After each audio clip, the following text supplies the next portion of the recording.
Okay, part 4 of this rather long letter. And to begin with, I'll have to please excuse me for mumbling and stumbling over reading words that I've actually written myself.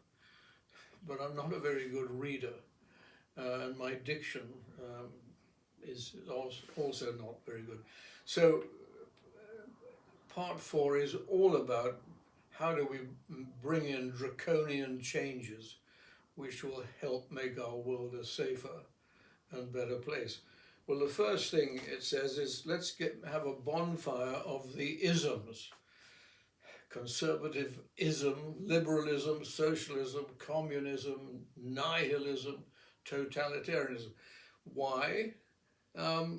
Because all these various clever man-made systems, all being thought up in the last 300 years or so, don't really gel with the animal bodies that we are living in. And I say here, from the totally nihilistic, communistic totalitarianism on the one side, which totally shut down life, in brackets, why bother to be born, to the totally over-the-top freedom and democracy on the other side, which plays straight into the hands of those very strong animal instincts we all carry around of greed, selfishness, lust, and aggression. The very things that civilized society tries to suppress. So if those things don't work, the letter says, okay, you clever dick, Mr. Mouse, you tell us what is the best system. Well, what I'd suggest here is, why not go all the way back? Why not go all the way back to the beginning? That's when man first became Homo sapiens, and see how the human body naturally acted. And then very clearly note how it, the body, had to be guided and restrained by some very early sensible and good words from God, or simple laws of restraint, in order for human communities to get off the ground, live together, prosper, and get us where we are today. That knowledge of the past is all we need to know to guide us into the future. Because as young Yuval said, we are the same animals now as we were in the Stone Age. That knowledge of the past will work just as well today. It takes us straight into the fundamental equation of civilization, the equation that balances the body against the soul. Remember, ever since reading and writing came around, the old wise men were talking about the body and the soul. Well, this explains. The body has its own equation, which is all to do with winning against losing. We are all made and programmed to win because that is how we survive. And it is the using of all our abilities to the utmost that, win or lose, gives us the meaning of life. The natural body is fulfilling the life it was naturally made for. But winning at all costs would mean humans exploiting humans to extinction. So that is why, in the very early days, the equation of the body had to be counterbalanced by the equation of the soul, which was all about goodness versus badness. The good and sensible words of God had to come along and introduce the rule book of restraint, backed by punishment, to discourage badness, as well as the good and sensible words encouraging man to love his neighbor, to help promote goodness and honor. Yeah, that's the basic of everything. The body is preset. We can't change our body. It wants to win. but winning at all costs means we wipe ourselves out. That's why rules of restraint had to come in, which formed the basis of the soul. You can't do this and you can't do that, and try to be good to your neighbor. So, all my young leaders, if you are looking for a simple, sensible, and sustainable template to govern the actions of mankind on earth, you already have one. The ancient Greeks, who else, realized this first,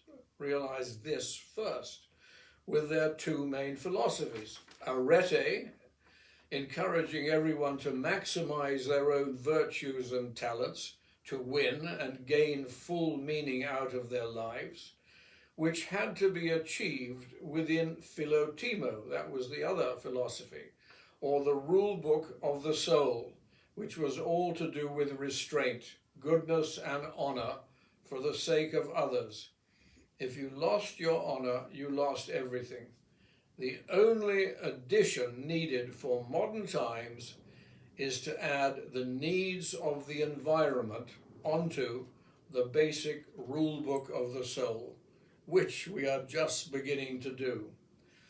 Okay, it says here at the bottom, a recap. So, reach for the second page, a recap. A, the body. What is the number one priority for anybody lucky enough to be blessed with the miracle of life on earth? Answer, to achieve full meaning out of that life. A fact, in brackets, a fact that has been much forgotten in modern times, close brackets. To get that meaning of life, you have to join the game of life, otherwise known as the free enterprise system, which has been with mankind ever since he took his first steps on earth. We are both joined at the hip. For in the game, you can use all your abilities and energies to the fullest to try and win, acting the way your natural body meant you to act, and you move up your ladder of life, and in doing so, guarantee the survival of the fittest. But even if you lose, you still have achieved all the fulfillment out of life you can. You have not sat on the bench in safety, boredom, and frustration, relying on other people to help you survive. The steam has been let out of the kettle, and you are physically and spiritually content. That's a summary of the body, what the body wanted. B, the soul. This is the rule book that determines how the game is played. In days gone by, it was mainly to do with the relationship of man with man. Good morality was all to do with being good-mannered and restrained towards your fellow human being. The environment wasn't even invented. Only just yesterday we have woken up to the important fact that we must be even more restrained and kind towards the environment. Otherwise, our good manners to our fellow men will mean absolutely nothing, because no one will be around anymore, and it will all have been our own fault. Try going to sleep with that on your mind. And then C, yes, C, and it is the interbalance between the two equations, the body versus the soul, at any one time that determines whether or not human civilization and the environment will be sustainable, as explained in my letter number 9 to all the Church of England and Roman Catholic bishops. Paragraph. If you understand the common sense of what is written above, which involves nothing more than not being in denial of our own bodies, the fact that we are basically animal, then it will be much easier to put the two current good-looking and fashionable but false and selfish gods of our time freedom and democracy under the microscope to see if they are all really, mumbling again, to see if they are really worth all the limitless worshipping they are getting today. And this is important because these two gods, freedom and democracy, are causing all the squabbling between the major power blocks in our world right now. And that is the immediate and critical problem we are trying to solve, to stop the fighting. Okay, we need to take another break